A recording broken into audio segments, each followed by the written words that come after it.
प्यारे विद्यार्थियों, आज की इस वीडियो में नवोदय विद्यालय प्रवेश परीक्षा 2022 का प्रश्न पत्र हल किया जा रहा है। तो इसमें गणित वाला पार्ट ये सॉल्व किया जा रहा है। इसके प्रश्न हैं, पक्षियों के एक झुंड के 1/4 पक्षी नदी किनारे पर हैं और झुंड के 1/5 पक्षी घोंसले में, बाकी 22 पक्षी भोजन की तलाश में घूम रहे हैं, तो घोंसले में कितने पक्षी हैं? यह जो भिन्न वाला चैप्टर है उस चैप्टर पर आधारित प्रश्न है और इसी प्रकार के प्रश्न अक्सर नवोदय विद्यालय प्रवेश परीक्षा में पूछे जाते हैं। तो देखिए, पक्षियों के एक झुंड में हमें पता नहीं है कि कुल कितने पक्षी हैं, तो जितने भी होंगे उसमें से 1/4 पक्षी नदी किनारे पर हैं और झुंड के 1/5 पक्षी घोंसले में हैं, बाकी 22 पक्षी भोजन की तलाश में घूम रहे हैं, तो घोंसले में कितने पक्षी हैं?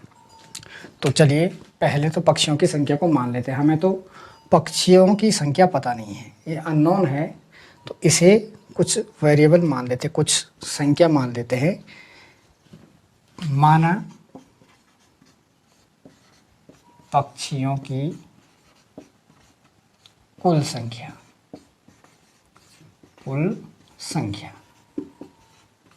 x है। तो पक्षियों की कुल संख्या क्या है? x है। हमको x की वैल्यू निकालनी है, x का मान निकालना है। अब देखिए, पक्षियों के एक झुंड के 1/4 पक्षी नदी किनारे हैं। तो नदी किनारे कितने पक्षी हैं? नदी किनारे हमारे पास कुल x पक्षी हैं और उसका 1/4 मीन्स x का 1/4, ये हो जाएगा x/4। x का 1/4 मीन्स x/4 पक्षी कहाँ है? नदी किनारे पर। और झुंड के 1/5 पक्षी घोंसले में कितने हैं? घोंसले में हो जाएंगे, झुंड मीन्स x पक्षियों का कुल झुंड है और उसका 1/5 भाग। तो x का 1/5 मीन्स x/5 भाग क्या है? घोंसले में x/4 नदी किनारे, x/5 घोंसले में है और 22 पक्षी कहाँ हैं? भोजन की तलाश में घूम रहे हैं। भोजन की तलाश में घूम रहे हैं 22 पक्षी। अब देखिए, हमारे पास कुल x पक्षी हैं। इस x में से x/4 कहाँ है? नदी किनारे पे, प्लस x/5 भाग घोंसले में और 22 भोजन की तलाश में। तो यहाँ पे हम इसको सॉल्व करेंगे, इस समीकरण को। ये हो जाएगा x बराबर, यहाँ पे 4 है और यहाँ पे 5 है। ये भिन्नों का जोड़ है, जिन भिन्नों के आधार समान नहीं होते हैं। तो 4 और 5 का एलसीएम लेंगे और ये आएगा, 4 और 5 का एलसीएम आएगा 20। 4 का भाग 20 में देंगे तो 5 बार जाएगा, तो 5x आ जाएगा। 5 का भाग 20 में देंगे तो 4x आ जाएगा, 4x, और यहाँ पे है 22। ये हो जाएगा x = 5 और 4 9, 9x/20 + 22। अब ये चार वाले पद हैं तो इनको एक तरफ कर लीजिए, तो ये हो जाएगा x माइनस, यहाँ प्लस का है, लेफ्ट हैंड साइड आएगा, बाएं पक्ष में आएगा तो माइनस का हो जाएगा। 20 बराबर यहाँ रह जाएगा 22। अब यहाँ पे x के नीचे कुछ नहीं तो हम 1 ले सकते हैं। 1 और 20 का एलसीएम लेंगे तो ये 20 आ जाएगा, तो इस 20 का यहाँ गुणा हो जाएगा, तो ये हो जाएगा 20x ऋण 9x बराबर 22। 20 में से 9 घटाया 11x/20 बराबर 22। तो x बराबर क्या आ जाएगा? यहाँ देखो क्रॉस मल्टीप्लाई, इस एक का यहाँ 11x बराबर हो जाएगा 22 × 20। तो x बराबर हो जाएगा 22 × 20/11। 11 दूने 22 और 20 दूने 40। कुल कितने पक्षी हैं? 40। कुल आए आपके पास 40 पक्षी। x की वैल्यू आ गई 40। अब घोंसले में कितने हैं? तो घोंसले में थे झुंड के 1/5 पक्षी घोंसले में, तो 40 का 1/5 हो जाएगा 40/5 और ये हो जाएगा 8। तो 8 पक्षी घोंसले में है। घोंसले में कुल कितने पक्षी हैं? 8 पक्षी। तो इस प्रकार से इन प्रश्नों को हल करना है। अगला प्रश्न है, अमित ने एक मेज़ रुपये 1200 में खरीदा और इसकी मरम्मत पर 200 रुपये व्यय किए। उसने फिर इसको 1680 में बेच दिया। अमित का प्रतिशत लाभ या हानि क्या है? तो यहाँ पे देखिए, जिस मूल्य पर कोई वस्तु खरीदी जाती है उसे उस वस्तु का क्रय मूल्य कहते हैं, और जिस मूल्य पर कोई वस्तु बेची जाती है उसे उस वस्तु का विक्रय मूल्य कहते हैं। अब यहाँ पे देखिए, अमित ने जो मेज़ खरीदा वो 1200 रुपये में खरीदा। तो अमित द्वारा किया गया कुल खर्च हो जाएगा 1200 रुपये। तो इसका क्रय मूल्य हो गया 1200 रुपये में उसने खरीदा और 200 रुपये फिर उसने उसकी मरम्मत पे खर्चा किया। तो अमित का कुल खर्चा आया 1400 रुपये। क्रय मूल्य कितना है? क्रय मूल्य मीन्स अमित ने खरीदा कितने रुपये में खरीदा? 1200 रुपये में खरीदा, लेकिन 200 रुपये उसकी मरम्मत में भी खर्चा आ गया। तो अमित ने कुल कितना खर्चा किया? 1400 रुपये। और इसको कितने में बेच दिया? विक्रय मूल्य बेच दिया। जितने में कोई वस्तु बेची जाती है उसका विक्रय मूल्य होता है 1680। अब अमित ने कम रुपये में खरीदा और ज़्यादा रुपये में बेच दिया। मीन्स खरीदने के बाद जो अमित का कुल खर्चा आया वो कम आया 1400, और बेचा उसने अधिक मूल्य पे 1680 में बेचा। तो कम में खरीदा और ज़्यादा में बेचा, तो इसका मतलब अमित को क्या होगा? प्रॉफिट होगा, लाभ होगा। तो लाभ कितने रुपये का होगा? पहले तो ये निकाल लीजिए, 1680 में से घटा दो 1400, तो ये हो जाएगा 280 रुपये। अमित को लाभ कितने रुपये का हुआ? 280 रुपये का। तो लाभ निकल गया, तो लाभ प्रतिशत निकालना पड़ेगा। हमको निकालना है लाभ प्रतिशत। तो लाभ प्रतिशत बराबर होता है लाभ गुणा 100 बटे क्रय मूल्य। अब यहाँ पे देख लीजिए, लाभ कितने का हो रहा है? 280 रुपये का गुणा 100। यहाँ पे क्रय मूल्य का मतलब 1200 रुपये से नहीं है, कुल जितना खर्चा हुआ था अमित का, तो अमित का हुआ था 1400। तो कर लीजिए इसको सॉल्व। यह हो जाएगा 0 से 0 कैंसिल, 0 से 0 कैंसिल, 14 टू जा, तो ये आया 20%। तो अमित को जो लाभ हुआ वो कितने प्रतिशत का हुआ? 20% का। 20% का लाभ। एक वर्ग तथा एक आयत के परिमाप समान हैं। वर्ग की भुजा 16 मीटर और आयत की लंबाई 18 मीटर है। तो आयत की चौड़ाई क्या है? यहाँ पे वर्ग और आयत का परिमाप समान दे रखा है। तो पहले वर्ग की भुजा की लंबाई दे रखी है। वर्ग की भुजा कितनी है? वर्ग की भुजा बराबर 16 मीटर। तो वर्ग का परिमाप क्या हो जाएगा? वर्ग का परिमाप हो जाएगा 4 गुणा भुजा। 4 गुणा भुजा मीन्स 4 गुणा 16 मीटर बराबर हो जाएगा 64 मीटर। इसको हम क्या लिख सकते हैं? भुजा धन भुजा धन भुजा धन भुजा। 4 बार भुजा को जोड़ के भी वही आता है। तो वर्ग का परिमाप निकल गया। अब आयत का परिमाप कितना होगा? आयत का परिमाप भी वही होगा जो वर्ग का परिमाप है, क्योंकि क्या दिया है प्रश्न में? आयत और वर्ग के परिमाप समान है। तो ये हो जाएगा 64 मीटर। आयत की लंबाई कितनी दे रखी है? 18 मीटर। तो आयत का परिमाप क्या होता है? आयत का परिमाप बराबर होता है 2 गुणा लंबाई धन चौड़ाई, या इसको हम ऐसा भी लिख सकते हैं, लंबाई धन चौड़ाई धन लंबाई धन चौड़ाई। आयत का परिमाप ये भी होता है। तो लंबाई और लंबाई कितनी हो गई, 2 लंबाई और चौड़ाई 2 चौड़ाई। तो यहाँ 2 कॉमन लेंगे तो यही बनता है लंबाई धन चौड़ाई। तो आयत का परिमाप है 64 मीटर। 64 मीटर बराबर 2 गुणा 18 मीटर। लंबाई कितनी है, 18 मीटर धन चौड़ाई। इस 2 का अंदर गुणा कर दो, ये हो जाएगा 64 मीटर बराबर 18 दूना 36 मीटर धन 2 चौड़ाई। अभी 36 मीटर दाएं पक्ष में, इसको इधर लाएंगे तो ये ऋणात्मक हो जाएगा।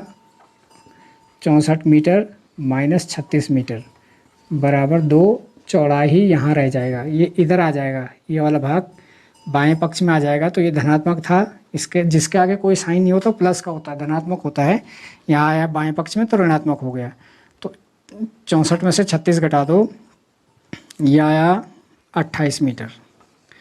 28 मीटर बराबर 2 गुणा चौड़ाई, इसलिए चौड़ाई बराबर क्या हो जाएगा, चौड़ाई बराबर हो जाएगा, दुगनी चौड़ाई 28 के बराबर है तो चौड़ाई हो जाएगी 28 की आधे।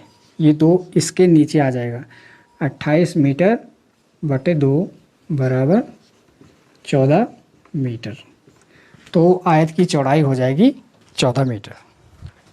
प्रश्न है 8 मीटर लंबी, 6 मीटर ऊंची तथा 22.5 सेंटीमीटर मोटी दीवार बनाने के लिए कितनी ईंटें चाहिए, जबकि एक ईंट की माप 25 सेंटीमीटर गुणा 11.25 सेंटीमीटर गुणा 6 सेंटीमीटर है।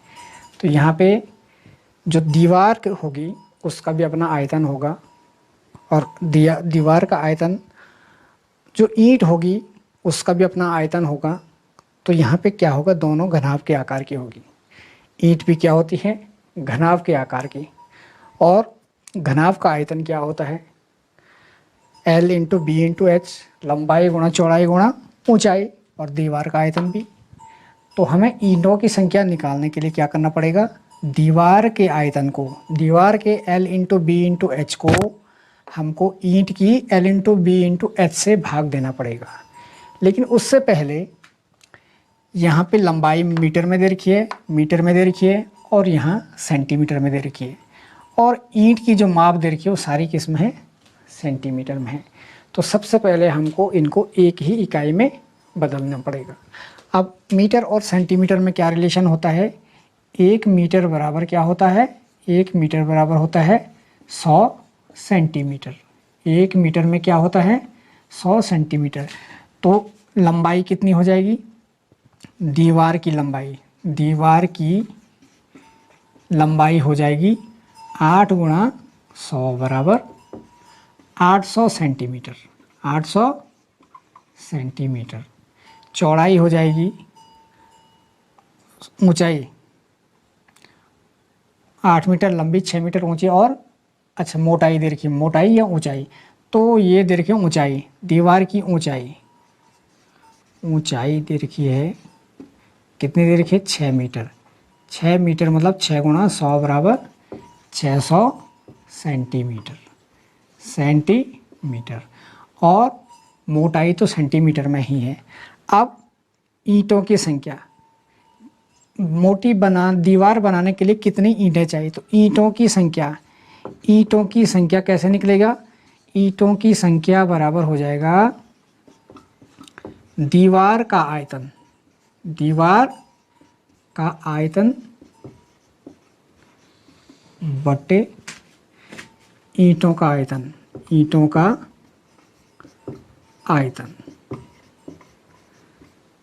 ठीक है, तो लंबाई गुणा चौड़ाई गुणा मोटाई, तो ये हो जाएगा 800 सेंटीमीटर, सेंटीमीटर गुणा ऊंचाई कितनी है 600 सेंटीमीटर गुणा 22.5 सेंटीमीटर डिवाइडेड बाय कितना है 25 सेंटीमीटर गुणा 11.25 सेंटीमीटर गुणा 6 सेंटीमीटर। तो यहाँ पे क्या क्या कैंसिल हो जाएगा, ये हो जाएगा आपका 6 से 100 बार हो जाएगा, और ये आ जाएगा 25 से 25 3 75, 25 दूने 50, 32 इंटू 100 इंटू 22.5, यहाँ बचा 11.25। तो ये हो जाएगा 32 गुणा 22 50, पॉइंट हटाने के लिए 100 से ऊपर नीचे गुणा कर लो, तो ये हो जाएगा 1125। तो 1125 दूने तो ये हो जाएगा 6400। तो कितने हैं ईंटों की संख्या? ईंटों की संख्या हो जाएगा 6400। अगला प्रश्न है, एक पार्क 1500 मीटर लंबा तथा 750 मीटर चौड़ा है। एक साइकिल सवार को इस पार्क के 4 चक्कर लगाने हैं। 4.5 किलोमीटर प्रति घंटा की चाल से उसे कितना समय लगेगा? बहुत ही अच्छा प्रश्न है। देखिए, पार्क जो है वो इस प्रकार से होगा, 1500 मीटर लंबा और 750 मीटर चौड़ा होगा। तो एक चक्कर लगाने के लिए देखो कितने चक्कर लगाने, साइकिल सवार को इस पार्क के 4 चक्कर लगाना है। तो एक चक्कर में कितना जाना पड़ेगा उसको? एक चक्कर में जाना पड़ेगा उसको परिमाप, इसका परिमाप निकाल देंगे। उस पार्क का क्या निकाल देंगे? परिमाप निकाल देंगे। तो वो एक चक्कर हो जाएगा। तो ऐसे उसको 4 चक्कर लगाने हैं। और फिर क्या है, उसकी चाल है 4.5 किलोमीटर प्रति घंटा। तो चलिए पार्क का परिमाप निकाल दीजिए पहले। पार्क का परिमाप, पार्क का परिमाप बराबर हो जाएगा 2 गुणा लंबाई धन चौड़ाई। तो ये हो जाएगा 2250, 2 5 से 0, 10 का 0 हो जाएगा, मीटर में आएगा। परिमाप हो जाएगा 4500 मीटर। मीन्स एक चक्कर में साइकिल सवार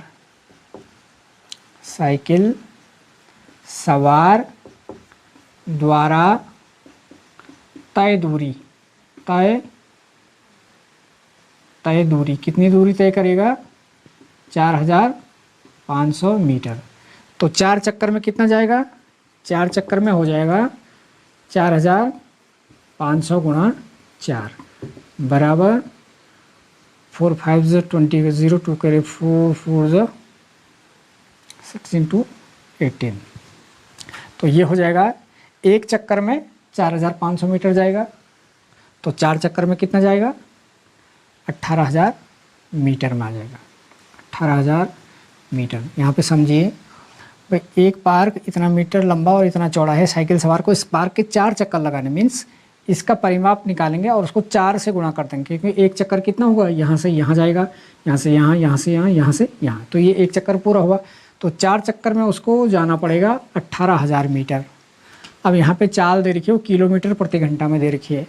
तो हम इसको इस 18000 मीटर को किलोमीटर में चेंज कर देंगे। तो देखिए 1000 मीटर में क्या होता है? 1 किलोमीटर होता है। तो 18000 मीटर बराबर क्या हो जाएगा?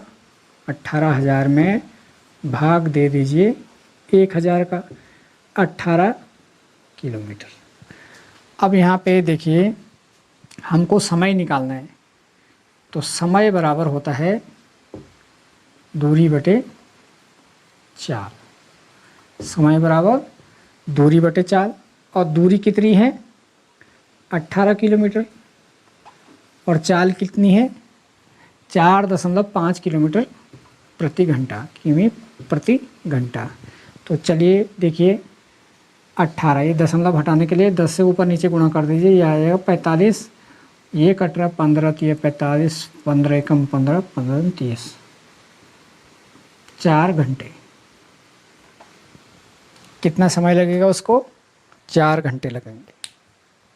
ठीक है। समय बराबर दूरी बटे चाल। तो चाल क्या है? चाल का मात्रक ये किलोमीटर प्रति घंटा से पता चल रहा है। 5 किलोमीटर प्रति घंटा की चाल से उसे कितना समय लगेगा।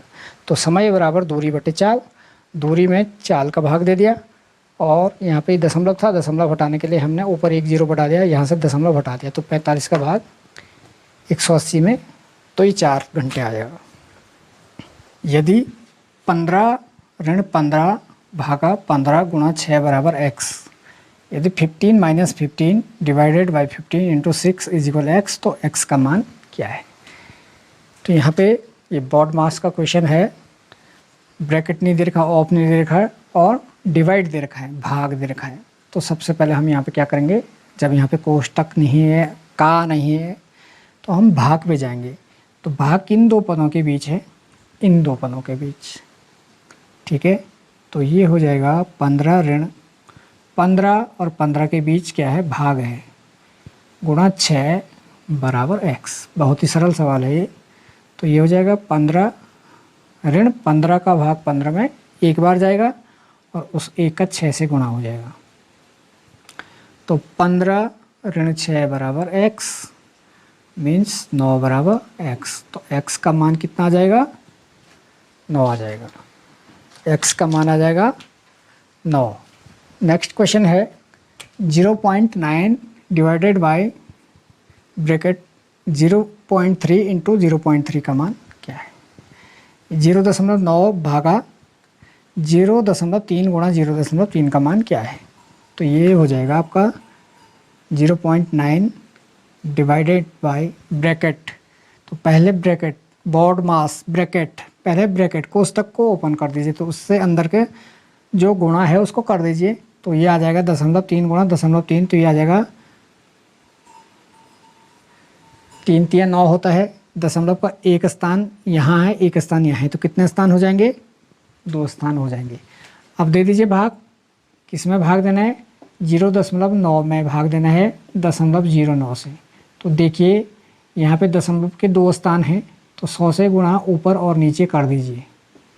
तो यहाँ हो जाएगा, यहाँ दशमलव का एक ही स्थान था, तो ये हो जाएगा 90 और यहाँ पे दशमलव के 2 स्थान थे, तो 2 0 कैंसिल हो जाएंगे, ये हो जाएगा 9। अब 9 का भाग 90 में कितनी बार जाता है, 10 बार। तो आंसर आ गया 10। 175 ग्राम के 10% का 5% बराबर है, कितना बराबर आएगा।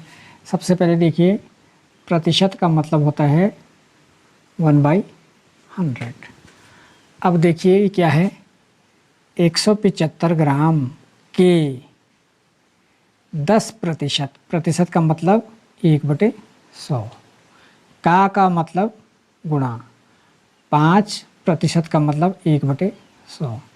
सॉल्व कर दीजिए इसको, देखिए 0 से 0 कैंसिल, यह आया 175 गुणा 1/10 गुणा 5/100। अभी भी कटेगा ये 25 7 25 7 जा, और ये आएगा 4, ठीक है। 5 1 जा 5, 5 2 जा 10, तो ये आया 7/8, ठीक है। 7/8 ग्राम में आया और इसको भाग दे दीजिए फिर। 175 के 10%, 10% का मतलब 10/100, का मतलब गुणा, 5% का मतलब 5 गुणा प्रतिशत का जो सिंबल होता है, देखिए 1/100 से गुणा करना है। अब 7/8 आया, तो 8 का भाग 7 में दे दीजिए आप, तो यह आ जाएगा, पॉइंट लगाया, 0 बढ़ाया, 8 8 64, 8 7 56, 8 5 40, तो यह आया 0.875 ग्राम। कितना ग्राम, 0.875 ग्राम। 175 ग्राम के 10% का 5%। अगला प्रश्न है 7 अंकों की बड़ी से बड़ी संख्या तथा 4 अंकों की छोटी से छोटी संख्या में कितना अंतर है। तो 7 अंकों की बड़ी से बड़ी संख्या, बड़ी से बड़ी संख्या आपको पता है 9 के टर्म्स में लेनी है, छोटी से छोटी संख्या 1 के टर्म्स में 100, 2 अंकों की 10 हो गई, 3 अंकों की 100 हो गई, ऐसे ही 4 अंकों की, ठीक है। तो ऐसे ही 7 अंकों की हमको लेनी है बड़ी से बड़ी संख्या। तो ये हो जाएगा, ठीक है। और 4 अंकों की छोटी से छोटी संख्या में, तो 4 अंकों की छोटी से छोटी संख्या हो जाएगी 1000। अब इनका अंतर निकाल दीजिए, 9 9 9 8 9 9 9, तो ये इनका अंतर हो जाएगा।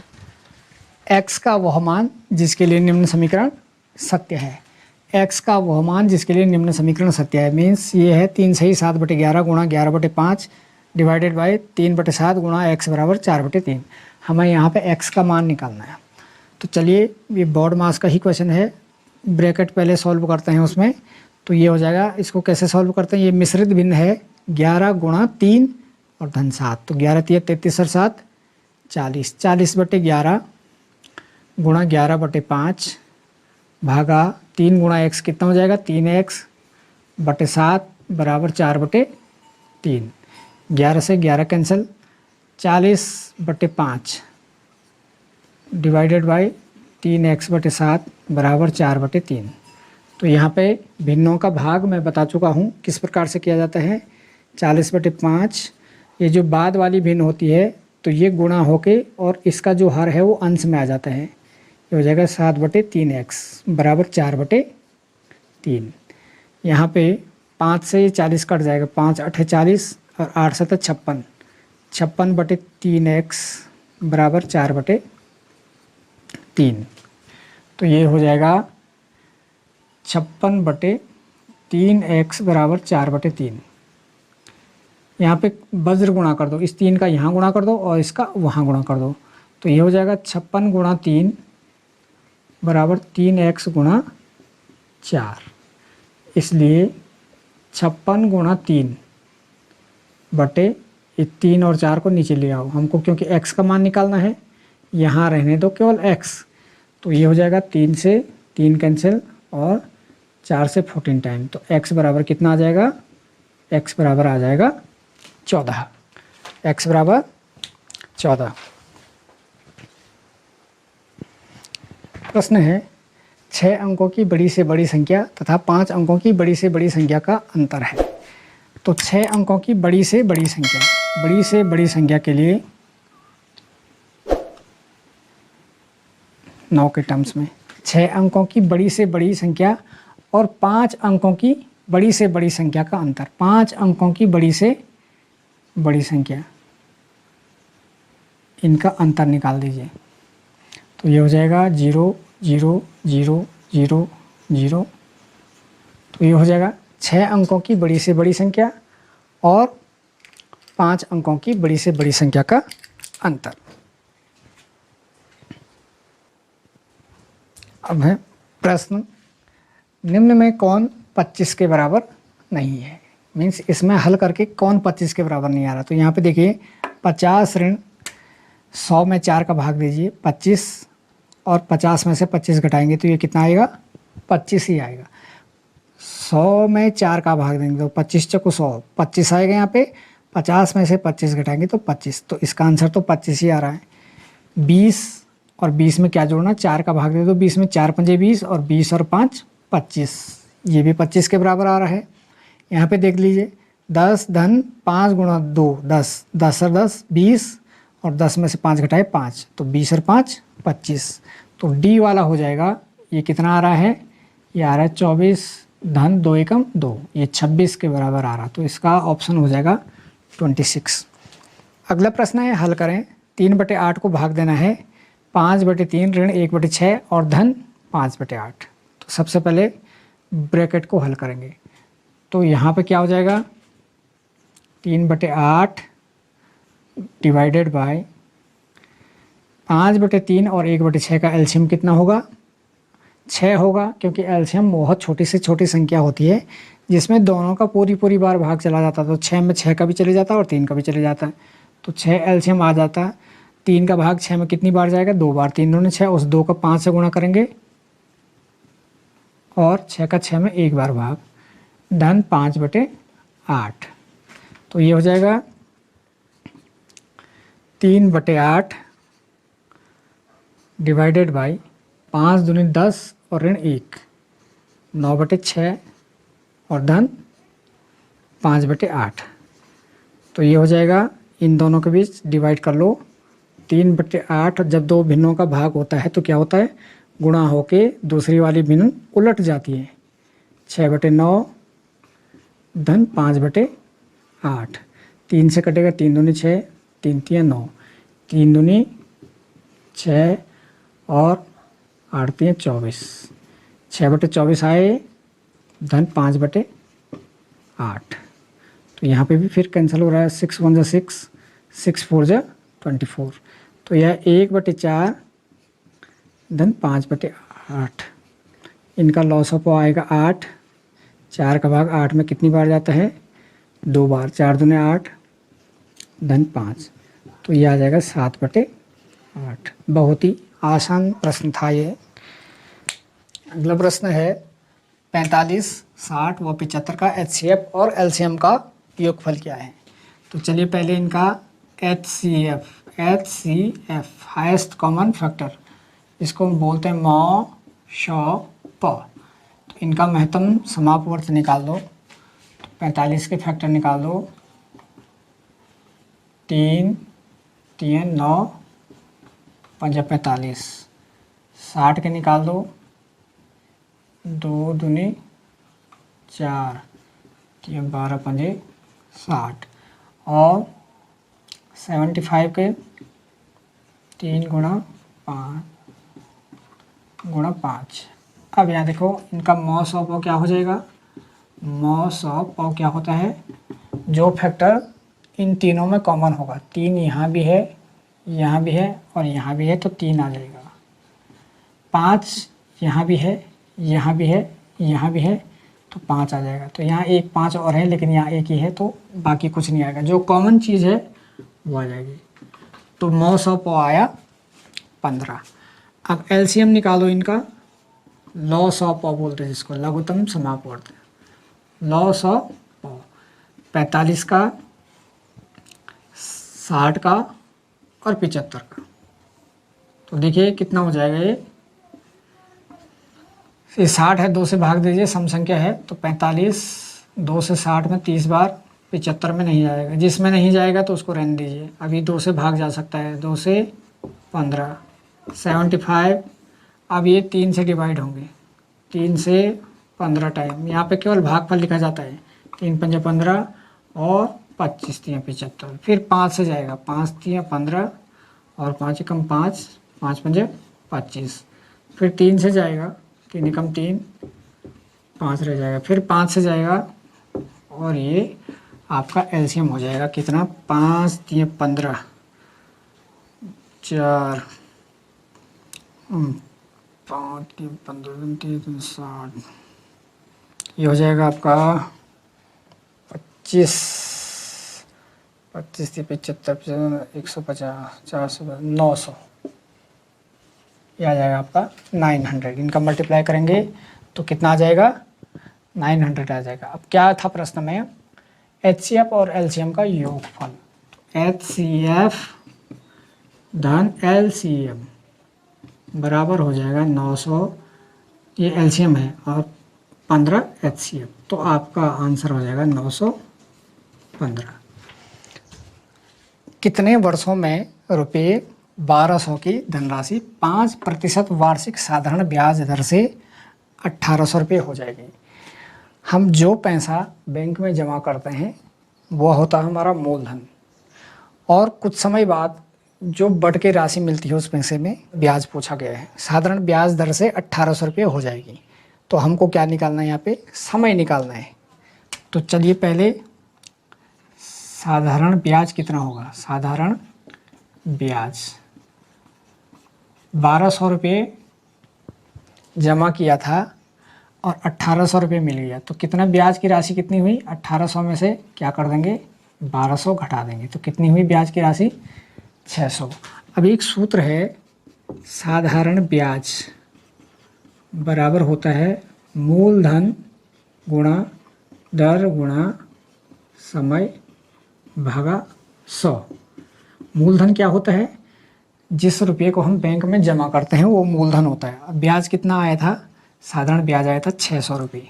600 रुपये बराबर मूलधन था 1200 रुपये। दर है 5%।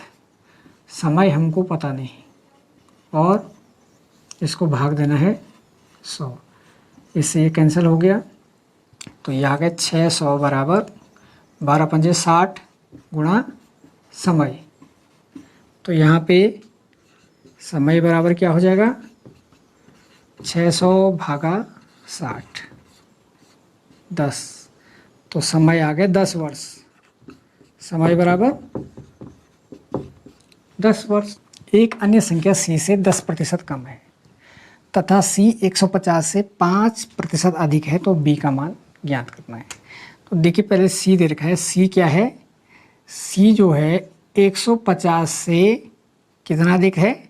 5%। 150 से कितना प्रतिशत अधिक? 150 से अधिक का मतलब जोड़ना। 150 में कितना जोड़ेंगे? 150 का 5%। तो ये हो जाएगा 150 धन, यहाँ से ये कैंसिल हुआ, 5 दूने 10, 15/2 मतलब 7.5। तो ये आया 157.5। सी क्या है? सी है 157.5। अब क्या दे रखा? फिर एक संख्या B, जो B है वो एक अन्य संख्या C से 10% कम है। C क्या है? 157.5। ठीक है, तो इससे कितना कम? 157.5 का 10%। 10% मतलब 10/100। ठीक है, तो ये हो जाएगा 0 से 0 कैंसिल, 157.5। इसमें से 10 का भाग दे दीजिए 157.5 में, तो ये हो जाएगा 15.75। अब बताइए ये v की वैल्यू आ जाएगी कितना है? 157.5 माइनस 15.75। तो कर लीजिए इसको सॉल्व। 10 में से 5 घटाया 5, 14 में से 7 घटाया 7, 6 में से 5 गया 1, 5 में से गया, ये आया आपका 141.75। केवल क्या करना था? जो C है वो 150 से कितना अधिक है? 150 का 5% अधिक, वो सॉल्व किया। B जो है वो क्या है? C से। C कितना आया? C आया था हमारा 157.5। तो B जो है 157.5 से कितना कम है? 157.5 का 10% कम है। और 157.5 का 10% आया 15.75। तो 157.5 में से घटा दो 15.75, यह आया 141.75। तो ये थी प्यारे छात्रों आज की वीडियो। अगर आपको नवोदय विद्यालय की तैयारी करनी है अच्छी तरह से तो वीडियो को लाइक करो, चैनल को सब्सक्राइब करो और वीडियो को अपने ग्रुप में शेयर करते रहो। धन्यवाद।